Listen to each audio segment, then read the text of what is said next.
พื่อชาวประชาถึงชายคาบ้านวิทยุมือถือสื่อสาร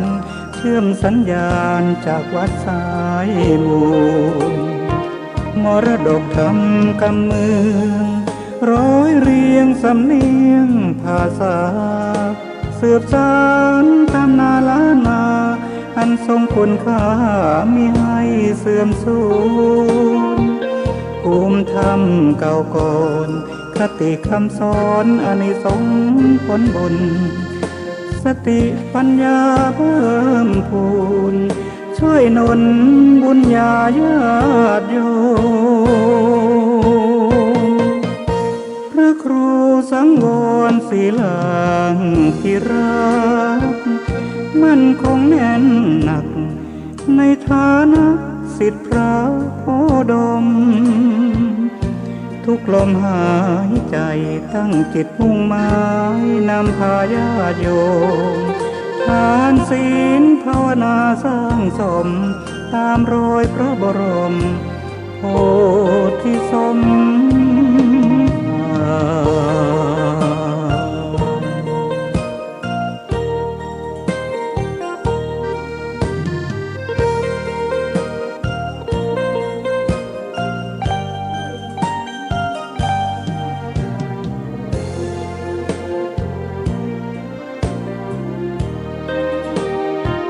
มรดกธรรมกำเมือง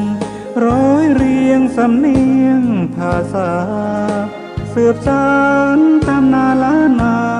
อันทรงคุณค่ามิให้เสื่อมสูญภูมิธรรมเก่าก่อนคติคำสอนอานิสงส์ผลบุญสติปัญญาเพิ่มพูนช่วยหนุนบุญญาญาติโยมขอกราบนอบน้อมแด่พระรัตนตรัยอันมีพระพุทธเจ้าพระธรรมเจ้าพระอริยสังฆเจ้าขอถวายความเคารพแด่พระเถรานุเถระพระสังฆาธิการพระสงฆ์องค์เนรจุตนจุองค์ขอเจริญพรกับคณะศรัทธาสาธุชนทุกท่านวันนี้กระผมอาตมาภาพพระครูสังวรศิลาภิรักษ์เจ้าอาวาสวัดสายมูลตำบลแม่กาอำเภอสันป่าตองจังหวัดเชียงใหม่ก็ได้มาพบปะกับคณะศรัทธาสาธุชนทั้งหลายเต็มครั้งหนึ่งซึ่งวันนี้เป็นวันพุธที่20 เดือนตุลาคมพุทธศักราช 2564 ซึ่งก็ตรงกับเดือนเกียงเหนือขึ้น14 ค่ำวันนี้เป็นวันห่อวันดาวันเตรียมเครื่องทายทานเตรียมข้าวตอกดอกไม้วันพุธจะเป็นวันออกพรรษานะพอออกศรัทธาญาติโยมทั้งหลายวันพุธนี้เป็นวันศีลใหญ่ศีลหลวงก็เตรียมตัวไปวัดไปวาไว้วันออกพรรษาอาตมาได้มาพบปะกับคณะศรัทธาสาธุชนทั้งหลายในรายการสารธรรมยามแลงในได้นำเอามรดกธรรมกำเมืองมาเทศนาฮือกับพอออกศรัทธาญาติโยมทั้งหลายได้รับฟังการรายการสารธรรมยามแลงโดยการควบคุมดูแลของท่านพระครูอภิวัฒนบิกรมผู้อำนวยการขึ้นสีขาวเพื่อชาวประชาได้จัดขึ้นในฤดูพรรษายาวไปจนถึงปลายปีบอกศรัทธาญาติโยมทั้งหลายจนกว่าจะมีการเปลี่ยนแปลงแผงพังรายการอาตมาได้นำเอารายการสารธรรมยามแลงมรดกธรรมกำเมืองมาพบกับปออกศรัทธาญาติโยมทั้งหลายส่วนตัวอาตมาก็ทุกวันพุธเวลาบ่าย3 โมงถึงบ่าย4 โมงก่อนอื่นต้องขอบคุณอนุโมทนาต่อสถานีวิทยุทุกที่ทุกแห่งอันมีคลื่น 104.50 วัดฝายหินเชียงใหม่ คลื่น100.25วัดพระบาทอุดมน้ำบ่อสาวาอำเภอฝางคลื่น106.25มนเสียงธรรมอำเภอเม็ดแจ่มคลื่น98.75วัดห้วยตองซักอำเภอจอมทองคลื่น89.50บ้านทุ่งเรดิโอสันปะตองและคลื่น88.25วัดสีปันเงินที่ได้นำเอารายการนี้ไปออกอากาศให้กับพระออกศรัทธาญาติโยมทั้งหลายได้รับฟังอย่างสะดวกสบายอยู่ที่บ้านที่จองต้องขอบคุณอนุโมทนาแก่เจ้าของสถานีวิทยุทุกที่ทุกแห่งเจ้าหน้าที่ทุกท่านที่ได้มีส่วนร่วมในการนำเอารายการพระธรรมเทศนาจาดกไปออกอากาศคือกับพระออกศรัทธาญาติโยมทั้งหลายในรายการสารธรรมยามแลงนี้วันนี้อาตมาได้นำเอาพระธรรมเทศนาผูกเดียวจบวันนี้จะได้นำเอาพระธรรมเทศนาเรื่องอริยทรัพย์7ประการอริยทรัพย์7ประการเรื่องราวจะเป็นอย่างใดนั้นก็ขอพระออกศรัทธาญาติโยมทั้งหลายได้ตั้งอกตั้งใจสดับรับฟังพระธรรมเทศนาเรื่องอริยทรัพย์7ประการเป็นลำดับต่อไปนะโมตัสสะภะคะวะโตอะระหะโตสัมมาสัมพุทธัสสะสัทธาทานังทีศีลทานังหิริทานังโอตตปปะทานังพาหุสัจจะทานังจาคะทานังปัญญาทานันติอิติสานทโว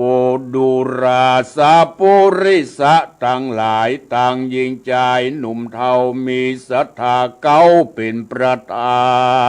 นมีใจบานจื่นจ้อยสละการใหญ่น้อยมวลหมู่อันมีอยู่เกหาปากันมาพร้อมหน้านั่งอยู่ท่าฟังธรรมจุงดาจำเมียดมันอย่ากึดสอดดันไปต่างใดโอ้ใจฟังไปตั้งแต่เก้าเราจะบอกเล่าเทศนาไขกามยังขุมคำอันพาเสดดีลำเลิศเหลือลายจิตลุ่มหมายบ่อไหลไผมีไว้กับตัวกับตนนั้นเล่าตู้คำเจ้าจักเจยบานสุขสำราญใจจ้าถึงจัดนี้จัดหน้าวันโลนยังได้หนุนใจบ่อยากไรเครื่องกาโมลาสัตตาเราตั้งหลายจุโพจงพำรู้ยาวไปบัดนี้เด็ดเตอมนุษย์สาอันว่าคนนาน้อยใหญ่มีพร้อมไว้ในโลกาหลายภาษาเผ่าโพพ้องก็ได้อยู่รวมกันปีนพงพันปีน้องปีนเปื้อนป้องวงใหญ่พ้องอยู่ในดงไผ่เถื่อนทองพ้องอยู่ห้องปุรีพ้องเป็นดีหลายหลากเขาของมากถมนาพ้องก็อนาถาอยากไล่หาบ่ได้เงินคำพ้องใจดำจ้าถอยมีบาปจ่องห้อยกับตัวบ่หอนกลัวอบายพ้องใจภายจมจืนปีติตื่นตั้งบุญหูตั้งกุลและโตดพ้องร้ายโหดสามานกาตามบาปหานหยาบกามบ่มีศีลห้ารักษาการมารณามวยม้างบาปที่ได้สร้างหลายลามก็จักตามส่งอยู่หือใดไปสู่อบายส่วนบุญหลายมากกว้างไพก็สร้างเอาไว้ เมื่ออยู่โลกใต้เมืองคนจักนำเอาตัวไปเกิดที่พระเสด็จกเกษมสรีและนาคนในโลกีมวลหมู่พร้อมนาอยู่นำนาต่างพาธนาฝ่ายหอยได้ชื่นจ้อยเจยบานสุขสำราญบอกขาดตั้งแต่ชาติปัจจุบันถึงดับขันโดกลาภาคนาบ่ตำจ้าเครื่องขีฉันใดดีนั่นใจจักสมไฟคันนิ่งไม้ต่างก็คงควายคำเจ้าหาไว้มากเต้าเงินคำมีนานำหลายแหล่ยศและลาแผ่เหลือลายตั้งจากมางัวควายไล่นากว้างสุดหูสุดตาฮิตหามาบ่ไรตั้งเครื่องใจอลังการซอยสังวานมุกมาดขุดตองอาจคำแดงปีนของแปงก้ามากแม่นมีหลายหลากเพียงใดข้านิ่งในดันสอดกึดรูรอดไปมาว่าของนานามวลหมู่หากมีอยู่กับภายยังกังวลใจคำเจ้ากัวโจรบับเศร้าป่าไปกัวว่าไฟมันจักไหม้กัวน้ำใหญ่จักป่ามันหนีโยศและลาบมีนันใสกัวจักได้สูญหายกัวยิงใจช่วยใจบับใบมัวดามลักเงินคำซ่อนลีไว้เสียที่ไก่ตาเข้าของนามังเต้ามีตุกโศกเศร้าตัวมาการอาณาถากันยาก็เป็นตุกเป็นยาเครื่องขีคนมั่งคนมีหลายแหล่ก็เป็นตุกแผ่น้ำหนาคนอนาถาอยากไรก็เป็นตุกไม่เสมอกัน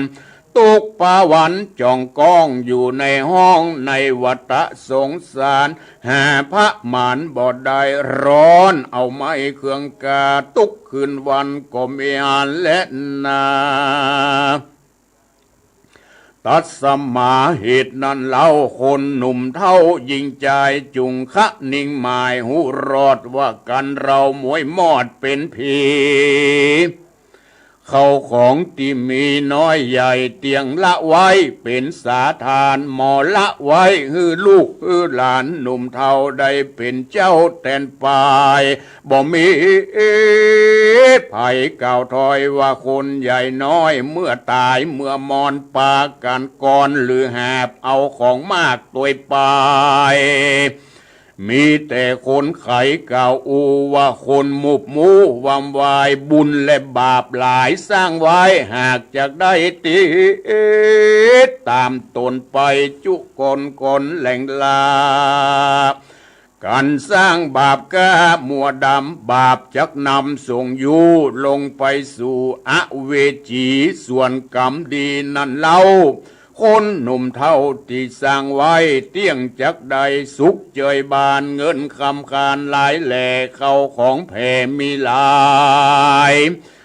เมื่อเราตายกระพากบ่ได้ลากตัวไปมีอันใดนั้นไซเราสร้างไว้เมืองคนได้ตี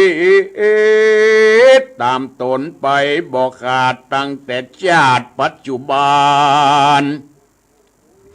ได้เล็งหันแจงทีถึงรอดที่จัดแน่บอดตำจ้าตกผ่านได้สุขสำราญคำเจ้าบอดสุขเศร้าเครื่องกาโจรปาลาหาวหาดบ่ลู่ญาติจริงไปแม้นตกไฟก็บ่ไม่ตกน้ำใหญ่นาทีก็อยู่ดีเตียงมานน้ำบ่ปั่นป้าไปตกลงในฝุ่นหญ้าบ่ได้กว่านี้หายคุ้นยิงใจมวลหมู่ได้กวาดรู้เล็งหาน เขาปากันมาไก่นบน้อมไว้วันตาคุณนาใหญ่น้อยมีจองห้อยกับตัวกับตนเป็นมงคลอันผาเสริฐป้าเกิดสวัสดีเงินคำมีหลายหลากพระเจ้าแห่คุณน้ำบ่ต้องแห่เสาะซื้อพระจักฮือปันบ่ได้คุณยิ่งใจอยากได้บ่อยากไร้เครื่องขี่ขันติมีตั้งต่อบ่ตะลมบ่สมาละสมาสมาตานก่อคนเดียวสติเหลียวจะใจฮือได้ปฏิบัติไว้ตามกอง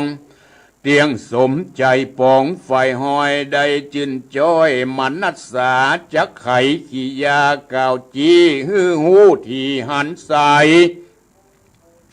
ตามบาลีไขบอกเล่าบททวนเก้านั่นไส้คือหากมาได้ศรัทธาเชื่อว่าพาศรัทธาพระสัมมาสัมพุทธเจ้าตูนเป็นเก้าสัพพัญญูโลกวิทูตัสรู้ไผ่บ่หูไขปานได้เล็งหันพับจอดหูแจ้งรอดกำทำเชื่อยังกำหลายหลากบาปบุญมากนาเชื่อว่าศรัทธาสัพพัญญูตนมวลหมู่อันค้างอยู่ในโลกสงสารได้สำราญคำเจ้าย้อนบุญเก่าประมาได้เครื่องการอนไม่ย้อนบาปไล่สยองมีใจป่องผ่องแผ้วยังดวงแก้วตั้งสามกำสอนงามนั้นใสปฏิบัติไปจะใจบ่ขาดบ่ประมาทละสาปิจาละนาควายจอดหูแจงรอดกองดีมิจฉาทิฏฐิถอยจ้าตั้งบาปกานาบ่ฮือมาอยู่ไกลละเว้นละไว้นี่ไกลสีลังมีศีลใสสะอาดบ่ฮือขาดมัวดำคนหน้านำโลกไตทวนหน้าควายยิงใจศรัทธาหลายอาจกามีศีล85เจียงคาน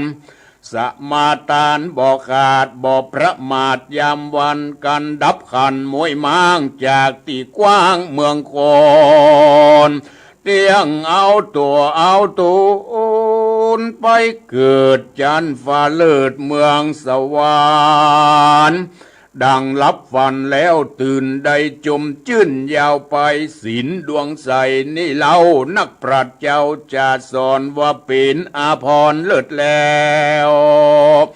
ป่าหือแก้วต่างผ่านสุขสำราญจื่นจ้อยสมไฟหอยกันนิ่งในแม้นคนใดมีศีลหันเจียงจินบอดเศร้าคนหนุ่มคนเฒ่าเล็งหันเขาก็ปากันขับไว้ศีลป่าอือใดพ้นจากต่างตุกยากเครื่องกา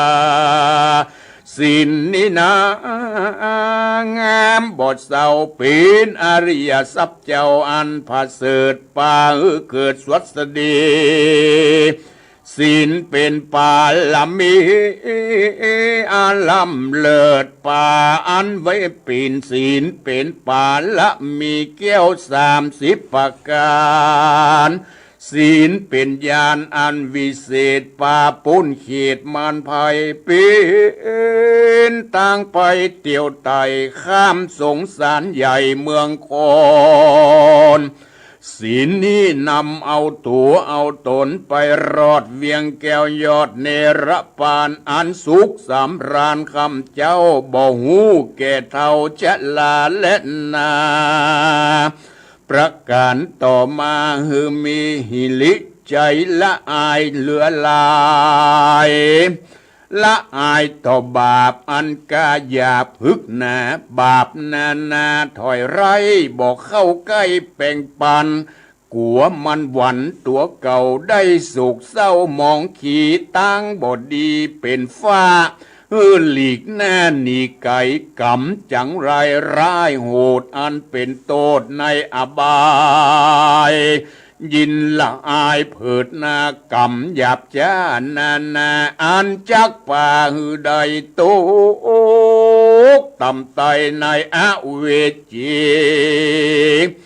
ต่างอันบดดีมนเศร้าบ่เอาเข้าหาตัวและอุตตปะมีความเก่งกลัวต่อบาปหยับโยงใจสะดุ้งต่อบาปต่างร้ายหยาบมัวดำกลัวยังกำใหญ่น้อยติดจ่องห้อยตัวไปแม้นคนใดในโลกไตทวนหน้าควายใจยิงใดขันนิ่งคำเจ้ากูบาปเศร้ามาปานกำตัวหารมา8 บาปกุดแขวดตัวร้ายมา8 ป้ายตนตัวบ่เมามัวหลายหลากได้วินจากต่างผ่านจักเจยบานจุนจ้อยสูมฝ่ายห้อยผาธนาเล่นนาพาหุสัจจะมันเข้าหานักปราชญ์แล้วโอกาสจะถามคำสอนงามมากกว่างมีอาจอ้างสับปักการขอวอนวานบอกกล่าวหูข่าวกองทำฟังแล้วจำบุตบาทบ่ขาดสูญหายกิจกรรมหลายโลกไตพร้อมเสียงควายฟังไปพะยาไว้บ่หูได้หูไว้ฟังแล้วได้จำมาพิจารณาควายจอดรู้แจ้งรอดกองดีต่างหายมีหลายหลากต่างดีมากมีหนำต่างใดดำถอยจ้าบ่ไหวแน่แป่งปานกูติดหวันจองหอยปลาต่ำก้อยเครื่องขีต่างใดดีฮือปากันรีบสร้างฮือใดกว้างยาวนานแถมสมปานตัวเก่าฮือมักเต้าปันโปนจักเป็นกุลเมื่อซ้อยได้จืนจ้อยสวัสดีจาคะมีสิ่งของมีน้อยมากจุงบริจาคเตตานคืออลังการเขาน้ำวัตถุพรหมปัจจัยมีใจใส่จืนจ้อยจิตไฟห้อยยินดีตานตามที่มีหาได้บ่เดือดไม่ตนตัวไว้เป็นขัวเล่มกว้างข้ามตาตั้งสากรหรืออัศดรมาแก้วขี่ป้นเลี้ยวสงสารสละของตานจุกออกยังของนอกกายาบริจาคจะใจแก่คนอยากไร้เครื่องขีตานแก่เจียงจีภิกษุสามมันเนนหนุ่มเทาป่อเมเจ้าเอาอาตั้งวงศาพี่น้องมิตรเกี่ยวป้องสหายมีใจภายแผ่กว้างสละทรัพย์สร้างวัดวาอารามมีการสร้างสาราโรงโบสถ์ใจประโมทเจยบานสร้างวิหารแก้วกว้างใดก็สร้างต่างเตียวช่วยแลเหลียวเล็งพอแป่งขัวต่อข้ามนาตีคนมั่งคนมีหลายหลากก็ควรบริจาคหลวงหลายด้วยใจภายจื่นจ้อยคนมีน้อยอนาถาจิตนาจมเจืนก็ยกยื่นตานไปมากน้อยเต่าใดนั่นใส่ตามหาได้มีมาปีนมักกาไต่เต้าจากที่เก่าสงสารได้เจยบานเมื่อซ้อยคนใหญ่น้อยใจยิงได้ขันนิ่งบ่แล้วใจผ่องแผ้วเจยบานได้ฮือตานยุกยาตังวัฏฐาพาผ่อนบ่ฮือย่อนตานไปคุ้นเขียนใจเดือดไม่เจ็บเมื่อยใครมีมาค คุณกายาบอทวนคบไขว้ล้วน32พิษกองแบบเบาคุณแก่คนเท่าชราหาวงสามบอดใดปีนตุกไม้เครื่องขี่กุศลมีมากกว้างบ่อาจอ้างกะนะนานและนาแถมประการหนึ่งฮือมีปัญญาที่ล้ำยิ่งหูหลายสิ่งหลายอันพระยาตันเฮียนใดหูแจ้งควายสับปะการควรไปหาอาจารย์นักปราชญ์ผู้ฉลาดกองธรรมฟังแล้วจำจือเอาไว้ปีนตั้งไตเตียวไปพิจารณาทวนทีหูแจงตีต่างดีต่างลูกีมีมากหลายหลากต่างทำหากมีหลายพยาภายจบจอดเรียนรู้ลอดกองบาลีปิฎกะมีสิ่งหูทวนยิ่งกองธรรมเรียนแล้วจำจดจือเพื่อบ่ฮือสังกาปัญญามีนาเก่าอูคือความหูแต่ดีเลหากปีนป่าละมีอันผาเสดในป่าละมีลำเลิศเจียงคาน30ประการกล่าวไว้ปัญญานี่ไส้เลิศแล้วเป็นอริยทรัพย์อันผาเสดผ่องแผ้วเหลือหลายแม้นเราตายภาคหน้ายังได้กว่าตัวไปมีเข้าของใดนั่นใส่จักเพียบได้เหมือนปัญญาเหตุนั้นนาพระพุทธเจ้าติดติสนาเล่าเป็นหมายว่าคนยิงใจลูกตายมีปัญญาไว้นั่นโสดเกิดประโยชน์นานำเป็นคุณธรรมอันล้ำเลิศปาเกิดสวัสดีปัญญามีบ่ไรเรียนรู้ไว้จุประการจุอันต่างสวรรค์จันฟ้าต่างโลกล่ามีหลาย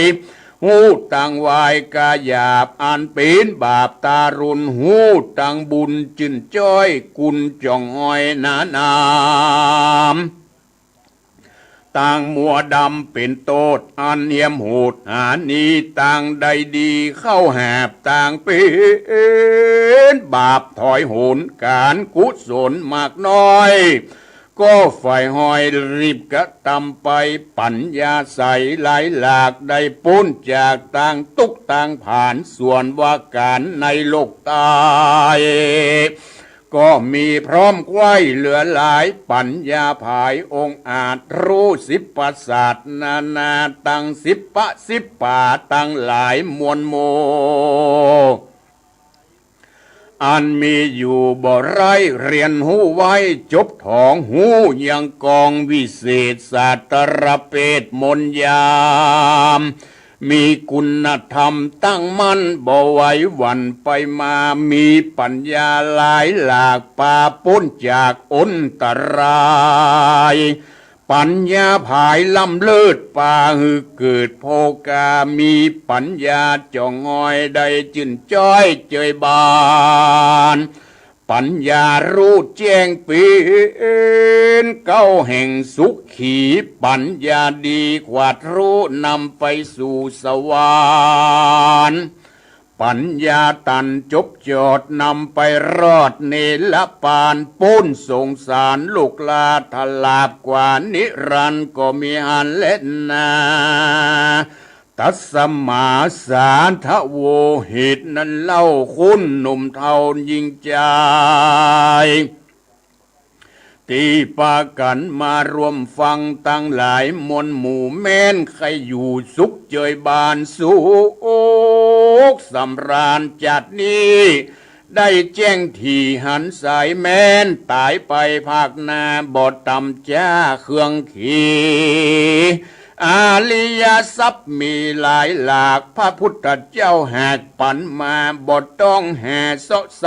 ปันฮือบอดได้จุกนอ่อน ปั่นฮือบ่ได้จุคนใส่ใจตนจำจืออย่าได้ฮือหายโซนแล้วปากันคงไว้จะใจฮือได้ปฏิบัติไว้กองดีศรัทธามีเป็นข้อเก้าสีลังเล่าเป็นสองฮิริปองติดต่อโอตปะกอดตัวไปพาหูสัจจะใสหลายแหล่จาคะแผ่จินสู้ปัญญาอาจหูเรือลายจิตประการหมายบอกกล่าวไว้ขอศรัทธาเราตันตั้งหลายจุงปากันได้ขะนิ่งในเปจาละนาไปควายจอดรู้แจ้งรอดกองธรรมต่างมัวดำถอยจ้าอันปีนบาปกาสามานบ่ฮือมาปานข้องได้ละเว้นได้ไก่สองบ่ฮือไหลหลงลิงลู่เข้าไปสู่อธรรมสติมันบ่สติมันบ่ขาดบ่ประมาทเสียตนรีบเรร่อนก่อสร้างแต่ตาตั้งต่างบุญเอาสินหนุนตั้งก่อภาวนาก่อหัดไปเป็นอริยทรัพย์ใสผ่องแผ้วพาเสด็จแล้วเจียงคานเอาเป็นญาณไต่เต้าอันเป็นลึกห่อเข้าเจียงคานเจียงจีนนำไปกินไปนาบอดตำจ้าถอยโหนนำเอาตัวโอนไปเกิดที่พระเสดกเกษมสเรสุขสดสดีเตียงเต้าทุกคำเจ้าเป็นนิรันดร์ก็มีด้วยภาการดังกล่าวมานี้และนานิทิตังขียาสังวันนาวิเศษจะห้องเหตุอริยทรัพย์เจ็ดประการก็บังคมสมเรศดีพระธรรมเทศนาเรื่องอริยทรัพย์เจ็ดประการก็ได้จบลงไปพอออกศรัทธาญาติโยมทั้งหลายที่จบลงไปในทำนองแบบปื้นเมืองเหนือของเฮาก็ได้พอที่จะสรุปใจความคือเข้าใจโดยย่อๆในอริยทรัพย์คำว่าอริยะแปลว่าประเสริฐเนี่ยปอกศรัทธาญาติโยมทั้งหลายคำว่าอริยะสามกรรมเนี่ยแปลว่าประเสริฐอริยบุคคลก็หมายถึงบุคคลผู้ประเสริฐเช่นพระโสดาบันสกทาคามีอนาคามีพระอรหันต์อย่างนี้เป็นต้นเพราะว่าบุคคลผู้ประเสริฐอริยบุคคลส่วนทรัพย์อันประเสริฐเป็นของว่าอริยทรัพย์นี่อริยทรัพย์ทรัพย์ก็หมายถึงสิ่งใดสิ่งหนึ่งถ้าเป็นทรัพย์ภายนอกก็มีเข้าของเงินทองจ้างม้างัวควายตีนาตีสวนอันนี้เป็นของว่าทรัพย์ภายนอกเป็นทรัพย์ที่เอาใจกินใจจ่ายการเมื่อยังมีชีวิตอยู่เท่านั้นนี่ยังเมื่อมีชีวิตอยู่จำเป็นต้องเสาะว่าหากินเรื่องทรัพย์ภายนอกกินจ่ายกับเมื่อมีชีวิตอยู่ลมหายตายจากไปแล้วก็บ่สามารถที่จะเอาไปตัวได้พอออกศรัทธาญาติโยมทั้งหลายแม้แต่ลูกหลานเอายัดใส่ไปในปากพ่อเหยแม่เหยเอาไปใจพบหน้าชาติหน้าเนอะเอาเหรียญบาทเหรียญ10เหรียญ5ยัดใส่ไปในปากอันนี้เป็นทรัพย์ภายนอกเวลาเผาแล้วไปคุยไปเคลียร์ในที่กองฟอนมีหั่นอยู่มันเก่านี่จี้หันว่าแม้แต่อมไว้แต่นะพอออกศรัทธาญาติโยมทั้งหลายนี่เป็นทรัพย์ภายนอกเอาไปบ่ได้แม้แต่แดงเดียวนี่สิ่งที่จะนำไปได้นั้นก็คืออริยทรัพย์ทรัพย์อันประเสริฐทรัพย์อันประเสริฐนั้นมีอย่างพองพอออกศรัทธาญาติโยมทั้งหลายทรัพย์อันประเสริฐตามที่ได้ฟังในพระธรรมเทศนาก็มี7ประการด้วยกัน1เปิดห้องว่าศรัทธา2ต้องมีศีล 3จะต้องมีหิริ4มีโอตตัปปะ5มีพาหุสัจจะ6มีจาคะ7มีปัญญาเนี่ยคุณธรรม7ประการนี้เป็นห้องว่าอริยทรัพย์เป็นทรัพย์อันประเสริฐควรจะหาไว้เนอะพอออกสถาญาติโยมทั้งหลายภัยที่ยังบ่ได้มีบ่ได้ยังบ่ได้ทำบ่ได้ปฏิบัติในคุณธรรม7ประการนี้เพื่อจะเป็นเสบียงนำดวงวิญญาณเฮาไปสู่ภพภูมิในทางที่ดีที่งามทรัพย์สมบัติที่เฮามีอยู่มีกินถึงวันนี้ก็มีพอกินพอใจมีพอกินพอใจบางคนเหลือกินเหลือใจอ้วงไว้ให้ลูกให้หลานก็มีเนี่ยบักกินบัดใจบางคนบักกินบัดตานอ้วงไว้ให้ลูกให้หลานนะจำได้ออกในธรรมเขาแล้วอ้วงไว้ให้ลูกให้หลานตายไปก็ไม่ได้ไปเกิดในทางที่ดีหวังว่าลูกหลานจะทำบุญตัวแห่ก็บ่เหมือนโรคเหมือนใจก็เลยวิญญาณก็เลยได้รับความทุกข์ความยากเพราะอยู่ด้วยความประมาทลาสาดังนั้นเราท่านทั้งหลายบ่ควรประมาทควรรีบสร้างสมบัติภายในสมบัติภายในนั้นอันแรกเปิ้นของว่าอริยทรัพย์อันประเสริฐอันแรกคือศรัทธาศรัทธาแปลว่าความเชื่อบอกศรัทธาญาติโยมทั้งหลายศรัทธาแปลว่าความเชื่อความเชื่อนั้นก็มีอยู่2อย่างละความเชื่อในสิ่งที่ดีก็มีสิ่งที่บ่ดีก็มี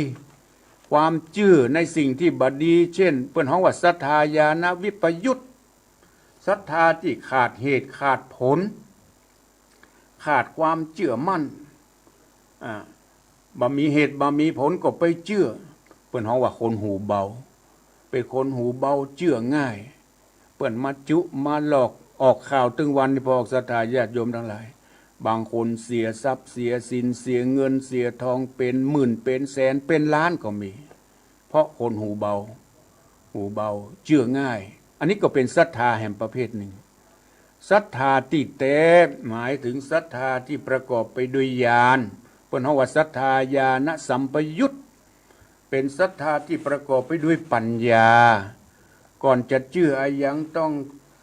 พินิจพิจารณาถึงเหตุถึงผลพิจารณาถึงเหตุถึงผลว่าสิ่งนี้มันเป็นไปได้หรือไม่ลองมานั่งมานอนพิจารณาดูใจปัญญาพิจารณาดูสักน้อยหนึ่งถึงเหตุถึงผลว่าเป็นไปได้หรือไม่นี่เป็นห้องว่าศรัทธาที่ใจปัญญาเชื่อว่าพระพุทธเจ้ามีจริงเชื่อว่ากรรมมีจริงเชื่อว่าการทำบุญต้องได้บุญทำบาปต้องได้บาปทำดีต้องได้ดีคนเฮาบ่ได้ทำบุญฮื้อตานเกิดมาต้องจุกจนคนเฮาบ่ได้รักษาศีลเกิดมาชาติหน้ามีอายุบ่ยืนบ่ยาวเจ็บไข้ได้ป่วยคนเฮาที่บ่ได้ฝังธรรมบ่ได้จำศีลเมตตาภาวนาเกิดมาย่อมปัญญาอ่อนย่อมขาดปัญญาการเชื่ออย่างนี้บนห้องว่าศรัทธาเตเป็นผู้มีเหตุมีผลเชื่อในพระศาสนาทำดีต้องได้ดีทำชั่วต้องได้ชั่วทำบุญต้องได้บุญทำบาปต้องได้บาปอย่างนี้บนห้องว่าศรัทธาในพระพุทธศาสนาเชื่อในสิ่งที่มีเหตุมีผลนี่บนห้องว่าศรัทธาบ่ถูกจุกบ่ถูกหลอกเป็นคนมีเหตุมีผลในศรัทธาประเภทแรกบัดใจเสียเข้าเสียของบ่เป็นคนหูเบาบัดเชื่อง่ายนี่เป็นห้องว่าศรัทธาญาณสัมปยุตเป็นความเชื่อที่ประกอบไปด้วยปัญญาเชื่อพระพุทธเจ้ามีจริงเชื่อว่าศรัทธาแท้การทำบุญหวังว่าได้บุญได้กุศลรีบไปทำบุญฮื้อตานรักษาศีลเมตตาภาวนาด้วยศรัทธาในพระศาสนาศรัทธาในแก้วเจ้า3ประการนี่เป็นห้องว่าศรัทธาแต่ตั้งอกตั้งใจวันนี้ตั้งอกตั้งใจดากินดาทานวันนี้ตั้งอกตั้งใจแปลงสวยเตรียมเข้าตอกดอกไม้ นี่มีความเลื่อมใสศรัทธาในพระศาสนาศรัทธาแต่ประการที่สองต้องเป็นคนมีศีลศีลเป็นอาภรณ์ศีลเป็นเครื่องประดับหอมไปถึงหอมไปถึงจัดนี้จัดนะอยู่ที่ไหนก็หอมงดงามผู้ใดมีศีลศีลแปลว่าการรักษากายและวาจาให้เรียบร้อยดีงามศีลแปลอย่างหนึ่งเพิ่นเฮาว่าปกติศีลแปลว่ารักษากายและวาจาเช่นข้อที่หนึ่งบ่ฆ่าสัตว์บ่รังแกสัตว์บ่เอาไก่ไปจนกันบ่ฆ่าสัตว์อย่างเงี้ยเพิ่นเฮาว่ารักษากายศีลข้อที่สองบ่ลักของเปิ้นรักษากายศีลข้อที่สามบ่ล่วงละเมิดสามีภรรยาคนอื่นข้อที่ห้าบ่เอาสิ่งเสพติดบ่ดื่มบ่สูบบ่เสพของมึนเมาของที่ทำให้เสียสุขภาพร่างกายนี่สี่ข้อนี้เปิ้นเฮาว่ารักษากายถ้ารักษาสี่ข้อนี้เปิ้นเฮาว่ารักษากายส่วนข้อที่สี่บ่จุกบ่หลอกบ่ลวงบ่พูดปดมดเท็จบ่จุกบ่หลอกบ่ติชินนินทาบ่เล่าหน้าจาขวัญไผอย่างนี้เปิ้นเฮาว่ารักษาวาจานี่ศีลแปลว่าการรักษากายและวาจาให้เรียบร้อยดีงามศีลประเภทแหมอย่างหนึ่งเพิ่นเฮาว่าปกติคนเฮาบ่ฆ่ากันบ่รักของกันบ่ล่วงละเมิดในสามีภรรยาของคนอื่นบ่พูดปดมดเท็จบ่เอาของสิบติดของที่ทำให้ร่างกายเสียสุขภาพร่างกายเข้าไปสู่ร่างกายนี่เพิ่นเฮาว่าปกติของคนแต่ถ้าฆ่าสัตว์คนใดชอบฆ่าสัตว์คนใดชอบลักคนใดชอบผิดลูกผิดเมียผิดผัวคนอื่นคนใดชอบอู้ปดมดเท็จคนใดชอบเอาสิ่งที่บดีบดักเข้าไปเสียสุขภาพร่างกายอันนั้นเพิ่นเฮาว่าผิดปกตินี่ศีลแปลว่าปกติแต่ถ้าอันใดอยู่ดีๆบ่ผิดเราก็เรียกว่าปกติแต่ถ้าผิดทำผิดแล้วเพิ่นเฮาว่าผิดปกตินี่ศีลมีอยู่สองลักษณะคนใดมีศีลหอมไปทั่วเป็นคนมีรักษากายวาจาให้เรียบร้อยดีงามนี่ศีลคนใดคนเราเฮามีศีลห้าศีลแปดศีลแปดก็สุดแล้วแต่ใครจะปฏิบัติเพิ่มเติมเพื่อเป็นการเพิ่มบุญญาปารามีการปฏิบัติของตัวเองให้เข่งครัดให้ดีงามให้มีศีลนักขึ้นอย่างนี้ก็ไปวัดไปว่าศีลแปดเพื่อจะได้หาที่สงบนี่เปิ้นฮ้องว่าพอออกศรัทธาญาติโยมทั้งหลายต้องมีศีลคนเฮาต้องมีศีลถึงจะทำให้อยู่สุขสบายประการที่สี่ข้อที่สี่หมายถึงการต้องมีหิริต้องมีหิริเรียกความละอายต่อบาปข้อสามกันข้อที่หนึ่งหมายถึงศรัทธาข้อที่สองหมายถึงศีลข้อที่สามหมายถึงหิริความละอายต่อบาปจะทำอะไรอย่างเกิดความละอายใจไม่ใช่ว่าอายต่อคนนั้นคนนี้นะอายต่อใจของตัวเองว่ากลัวละอายต่อบาปที่จะเกิดขึ้นกับตัวเองบักกล้าทำทั้งต่อหน้าและรับหลังนี่เป็นห้องมาหิริความละอายต่อบาปบักกล้าทำโอตตปะความสะดุ้งกลัวจะทำอะไรอย่างที่บดีบางงามเนี่ยกลัวมันจะมาตอบสนองกลัวบาปกรรมจะฆ่าสัตว์กลัวเปิ้นมาฆ่าเฮาจะลักของเปิ้นกลัวเปิ้นมาลักของเฮาจะผิดลูกผิดเมียคนอื่นกลัวเปิ้นมาทำกับเฮากับลูกกับเมียกับผัวเฮาอย่างนี้เปิ้นฮ้องว่ากลัวบาปกรรมที่จะมาตามสนองโอตตปะความเกรงกลัวต่อบาปสะดุ้งจะทำอะไรอย่างสะดุ้งใจนี่เปิ้นฮ้องว่าสะกิดใจตัวเองโอตตปะความสะดุ้งโอตตปะหิริความละอายต่อบาปบัดใจอายต่อนายกนายขอบัดใจอายต่อคนนั้นคนนี้นะอายต่อใจตรงเองบักกล้าทำความชั่วทั้งต่อหน้าและรับหลัง ทั้งหิริและโอตตัปปะประการที่ห้าพาหุสัจจะได้แก่การศึกษามานักหาความรู้ศึกษาพาหุสัจจะหมายถึงการได้ยินได้ฟังมานักได้ยินได้ฟังเป็นความรู้รอบตัวความศึกษาหาความรู้เป็นคนที่รู้ทั้งทางโลกและทางธรรมพาหุสัจจะเป็นคนได้ยินได้ฟังมานักเมื่อได้ยินได้ฟังมานักแล้วน้อมนำมาประพฤติปฏิบัติในทางที่ดีที่งามจาคะประการที่หกพอออกสตาญาติโยมทั้งหลายหมายถึงการบริจาคทานเสียสละทั้งกำลังกายกำลังทรัพย์กำลังสติปัญญาเนี่ยเปิ้นฮ้องว่าเป็นคนที่มีความเมตตาเป็นคนที่ตัดความโลภจาคะบริจาคทั้งสาธารณประโยชน์วัดวาอารามสร้างถนนหนทางสร้างโรงพยาบาลสร้างศาลาที่พักบริจาคทานสร้างขัวสร้างสะพานนี่เป็นห้องวัดการบริจาคทรัพย์สมบัติการบริจาคกำลังสติปัญญาช่วยกันคิดช่วยกันอ่านจะทำอย่างใดฮือการเจริญรุ่งเรืองฮือกับบ้านกับจองกับวัดวาอารามอย่างนี้เป็นต้นเปิ้นฮ้องว่าเสียสละกำลังความคิดเสียกำลังกายสละกำลังกาย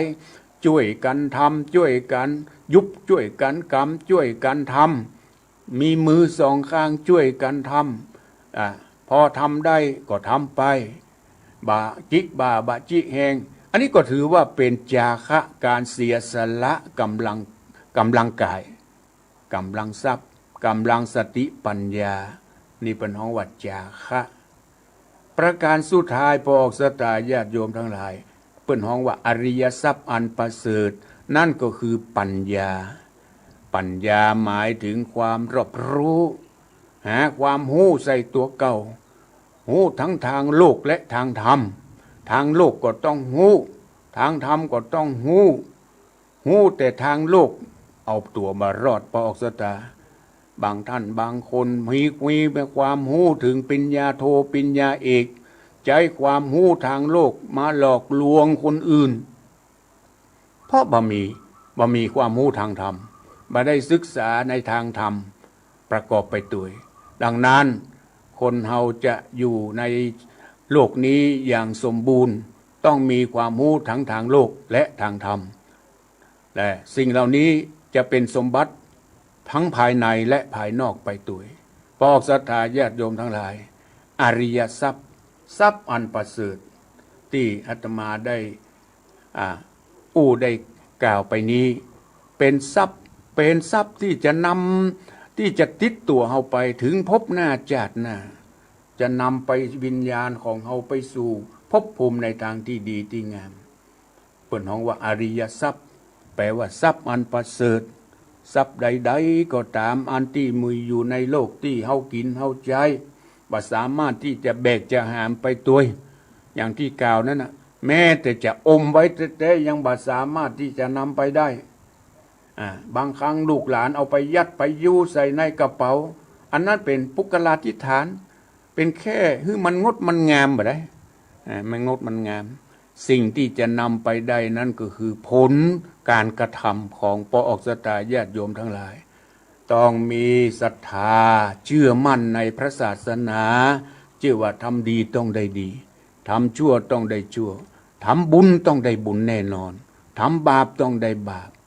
ต้องมีศีลรักษากายวาจาให้เรียบร้อยดีงามศีลแปลว่าการรักษากายและวาจาส่วนใจเป็นผู้สมาทานใจเป็นผู้สมาทานกายและวาจาเป็นผู้รักษาศีลรักษาได้แล้วเป็นบุญเป็นกุศลเป็นทรัพย์อันประเสริฐแถมข้อหนึ่งมีหิริความละอายต่อบาปโอตตัปปะความสะดุ้งกลัวต่อกรรมที่จะมาตามสนองพาหุสัจจะศึกษาหาความรู้ฟังน้ำฟังธรรมอันเป็นสาระคำสอนของพระสัมมาสัมพุทธเจ้ามันเข้าหานักปราชญ์ท่านผู้รู้นี่เปิ้นเฮาพาหุสัจจะ มันศึกษาหาความรู้ใส่ตัวเก่าอันใดเป็นกรรมไหวกรรมสาอันใดเป็นข้อไหวก็อันใดเป็นข้อที่จะทำให้เกิดสมาธิเกิดปัญญาจาคะมีทรัพย์สมบัติแบ่งออกเป็นส่วนหนึ่งคือฝังไว้ก็คือได้เก็บฝากไว้ในพระพุทธศาสนาช่วยบริจาคทานให้เกิดโรงพยาบาลสร้างถนนหนทางสร้างสะพานอันใดก็ตามที่เป็นบุญเป็นกุศลที่เป็นสาธารณประโยชน์เป็นบุญเป็นกุศลทั้งนั้นแต่ต้องทำด้วยศรัทธามีเจตนามากน้อยแค่ไหนมีน้อยก็ตามน้อยมีนักก็ตามไปตามฐานะของตนนี่เป็นห้องว่าจาคะประการสุดท้ายปัญญาความรับรู้หาความรู้ใส่ตัวเองทั้งทางโลกและทางธรรมบุญกุศลที่เราได้ปฏิบัติทั้ง7 ข้อจะนำเราไปสู่ภพภูมิในทางที่ดีที่งามสมกับเป็นอริยทรัพย์อันประเสริฐติดเราไปถึงภพหน้าชาติหน้าบ่มีสิ่งใดนอกเสียจากทรัพย์อันประเสริฐเหล่านี้ปอกสตาญาติโยมทั้งหลายอาตมาได้สรุปอริยทรัพย์7 ประการมาพอสมควรโดยพอเข้าใจโดยย่อๆก็ได้จบลงเพียงแค่นี้เวลาที่เหลือนี้ใครที่จะโทรมามาจ๋า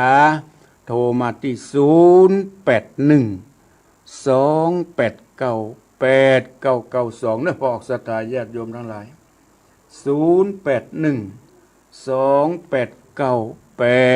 0812898992โทรมามาจ๋าอยู่ที่ไหนพ่องได้รับฟังชัดเจนหรือไม่ได้สาระอันเกิดจากการฟังน้ำฟังธรรมอริยทรัพย์7 ประการนี้มากน้อยแค่ไหนอยู่ที่ใดฟังอยู่ที่ใดได้รับฟังชัดเจนหรือไม่ขอน้อมเชิญชวนโทรมาที่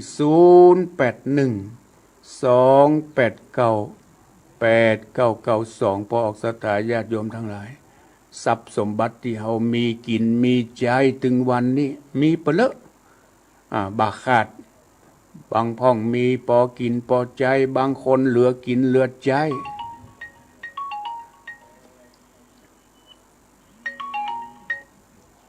เจริญปอนตามพรรษาครับท่านพระครูฟังชัดเจนนี่นะพ่อน้อยเนาะโอ้ชัดเจนหนักแน่นแม่นยำเข้าเป้ากู้มัดกูมัดกะ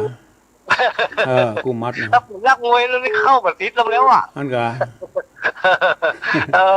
กับไม่สาท่านพระครูเด้อติดตามตลอดมารักษา